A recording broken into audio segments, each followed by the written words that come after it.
And once again, this is Bonsai Anonymous. It's in the middle of the night now. It's 11 p.m.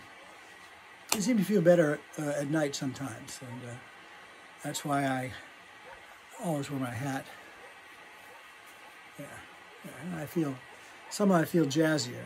I don't know what this is. Anyway, we're going to do a tune. I do know the name of it. I figured it out. This is I Love You. And I don't have the words, so I can't sing the words, fortunately. But I do know the melody. We're going to go back and forth between this and my voice and just see how it goes. All right, so this is I Love You with a duck, a couple minutes.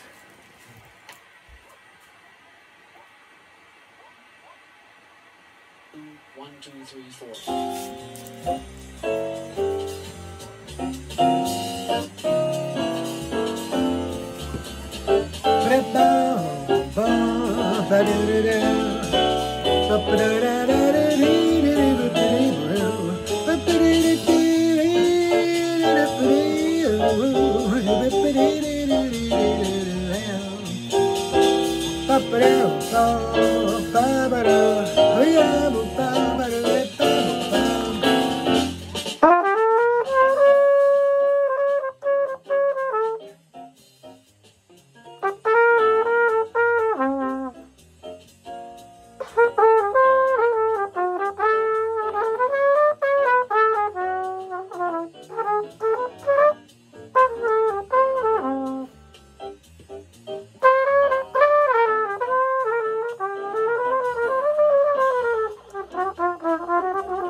The little part in A major that we just got through, it always was difficult for me, and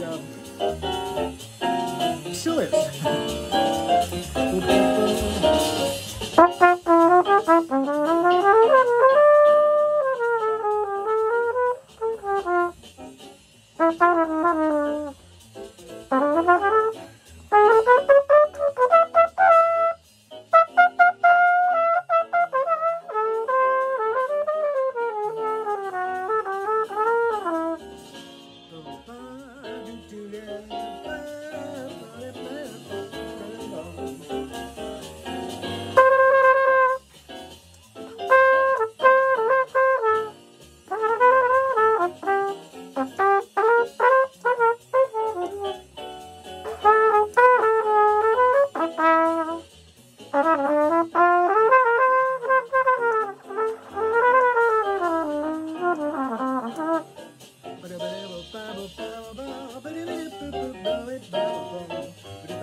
Every day, a little bit. Probably I will get a little bit of this back. I don't know about any range. I never really had much, but I'll talk about range in a minute when this is done.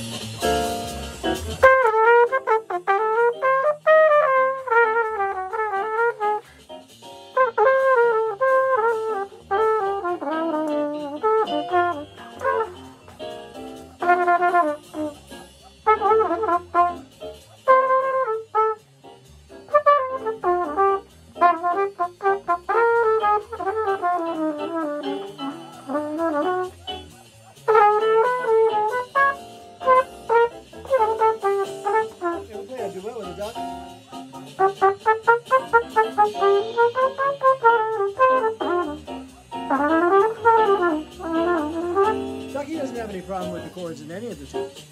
Okay, enough of this.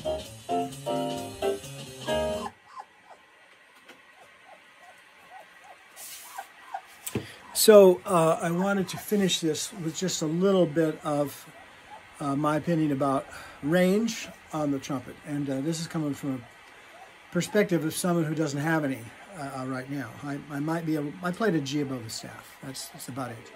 And not too many of them. My history was that in high school I made it up to a high C. I didn't even really know there was anything above that. Didn't think about it, didn't have it in any music.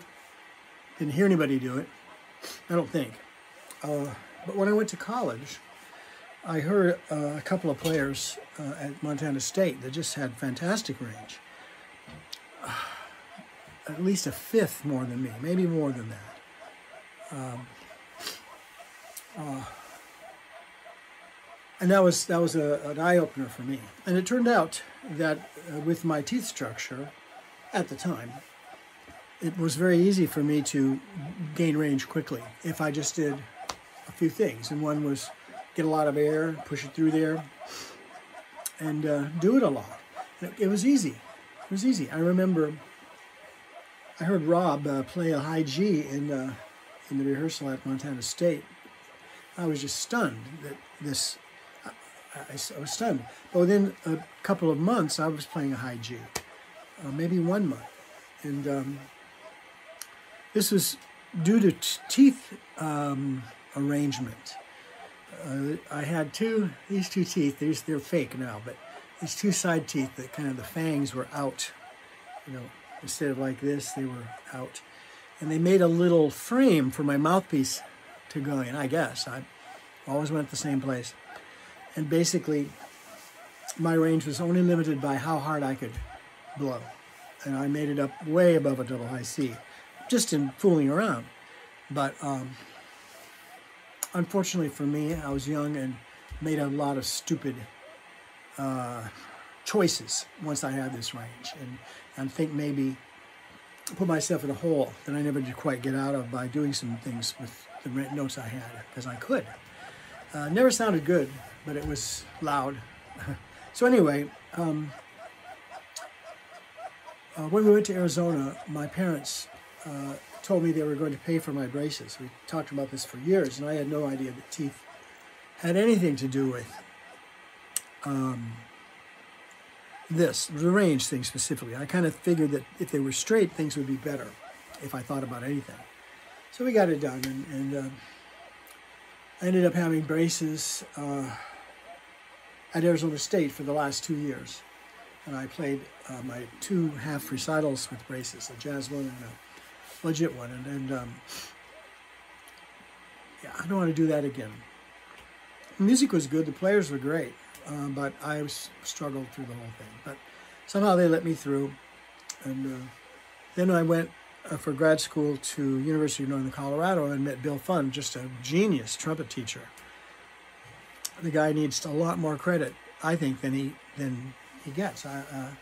But he told me that teeth are the determinant for how your range is, and at least a very big part of it. And from that point on, I started to look at teeth, kind of people who had good range.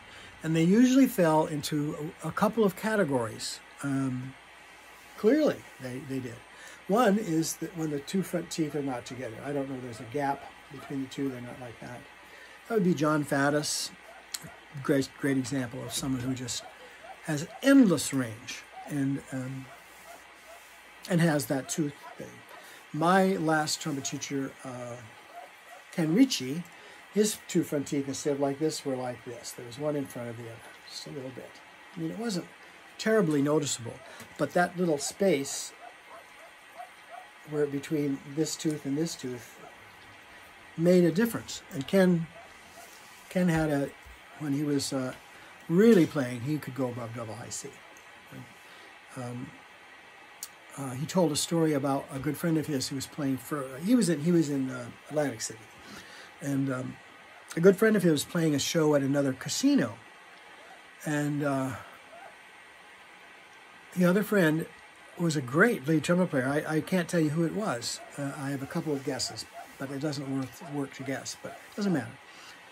He had to play a D above a double high C in this show at a certain spot, and he couldn't do it. double C was okay. Now, those of you that have great high range, some of you may know that, or may have the situation where some notes are easier to play than others, and not necessarily because they're high. There's something about it. Ken could play a high G and a high A at any time. A G sharp, a little hard. He told me that. Well, we don't see that note very much. Double G sharp, and that's a good thing. I don't want to see it at all. But so this is one version. This is another, and then my version had these two teeth straight. But then let's pretend these two teeth are here. But then the other teeth on either side were kind of sticking out. So that one would be there, and then this one would be sticking out. So in between this little circle here, where the teeth were, I think probably that the lip was somewhat stretched, and anybody I think can tell you that's not a great way to get high notes. Stretching the lip, smiling, and I'm not sure that was happening, but I certainly had high notes. I remember sitting in my basement on vacation at home and playing a B flat above double high C that you could recognize. And I'm sorry that I'm so attracted to this, but let me tell you about the value of it. And for me, besides the entertainment value, as they say, watching these guys, Lynn Nicholson, Maynard, you name them, that are not only great high note players, but great musicians. And they don't always go together. They don't always go together. Being musical is not the same as being physical. Okay, so there's a lot of people can play high notes poorly, and so anyway, but they are useful for me. I'm going to try to increase my range. I don't think there's a trumpet player on the earth that wouldn't agree to do that if they had a way to do it. And for me, I think just playing is going to help. But I'll never be a lead trumpet player. I played a little lead trumpet back in those days when my teeth were crooked. And I was happy about what I did. And I've got some recordings that I'm happy about. Not many. And but I'll never do that again. But having that range, if I could play a high G, that means that the notes below it probably are easier than if I couldn't play it. Okay, it's like having a red line that you never really get into, but having that there means the engine is a little more comfortable in the regular range than having to go to the red line to get the high notes. I don't know if that makes any sense, but it's definitely worth it to have high notes, because it also means probably that you have good stamina, good endurance. And none of those things have anything to do with music, but they definitely can help certain things. When my chops are bad, and even when I'm playing well, when my chops are bad, I've got about a half chorus worth of poor material to play when I improvise, and after that half chorus, I'm done. And if you got to keep playing, what are you going to do? Do a tap dance? And that's kind of where it was at for me at the end when I finally quit, because I couldn't play two choruses without dying. So it was a good time to quit. But now I want to come back, and I can play. I think I can play longer now than I could then, but I don't have any range. I just got done playing 3 or 4 choruses in a row, and I'm learning once again to try to to use space, play simply, put a double time lick in here and there if you can, but not necessarily. Now, how many double time licks did Chet Baker play? And I keep coming back to Chet Baker because his style and his sound and all that are the closest to what I think I hear in my head, and his time feel and all that are similar to what I hear in my head. But I can't reproduce it, but I'm working on it.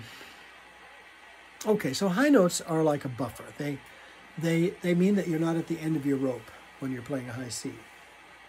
If high C is the highest note you can comfortably play, and you have to play a lot of them, it's not going to be that comfortable after a while. So I remember a tune that we did at Montana State. I think it was Montana State. It had to be. And it was a Buddy Rich tune called Dancing Men. And I think Lynn Biviano was on the original recording. The only reason I remember it and I'm bringing it up right now is that the melody is partially just repeated high Ds. D, D, D, D, D, D, D, D, D, D, D, D, D, and then F sharp above high D. And this happens every time the melody happens. And that's the lead trumpet part. And I played the chart. I couldn't play the first high D in that chart right now. And couldn't shortly after that. My range was falling already when I got my teeth fixed. It was falling because I wasn't doing it right. I was doing it with brute force. That's my opinion. No lip slurs, no Caruso, none of that. I can do it, so let's just do it.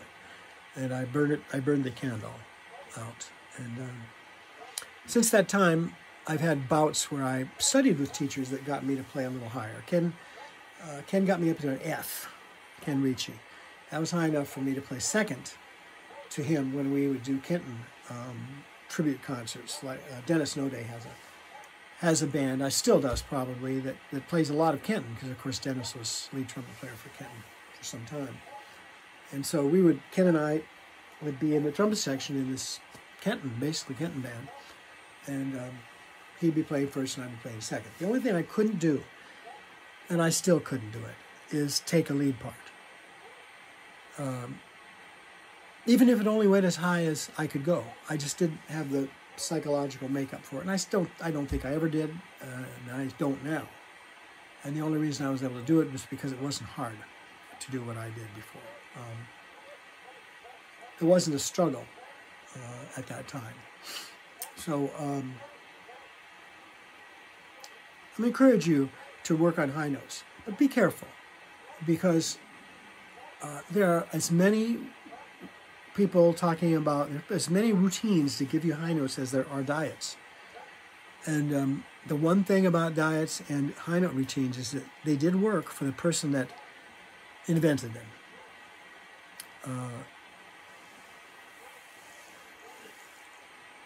So if you study with a high note guy or girl who didn't have to work very hard and they have their own way, they may think that that's the way. And it could be, but probably not. I think it's slightly different. And I only know that because there's a couple of trumpet teachers down here that some of my ex-students went to. And I won't name names, but I remember one particular one that actually had to quit playing after studying for a little while with this guy. He went from having mediocre response to none. No buzz, no or whatever. I don't like calling it a buzz because I don't think it is a buzz. I don't know what it is. It's kind of a flapping maybe. That could be a buzz, I guess, but the sound of a buzz isn't what I hear. So anyway, be careful about high notes. The only method that I have heard from many people that works is the Caruso method.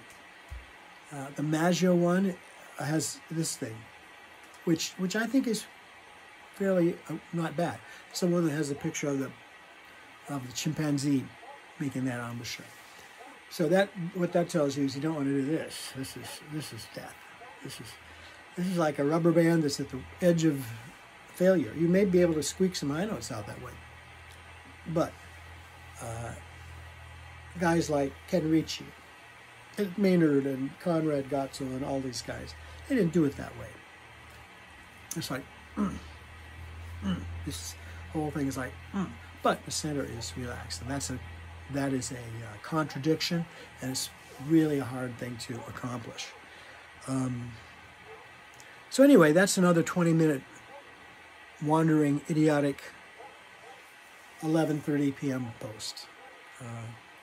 Once again, thank you to the flugelhorn player that I listened to earlier today.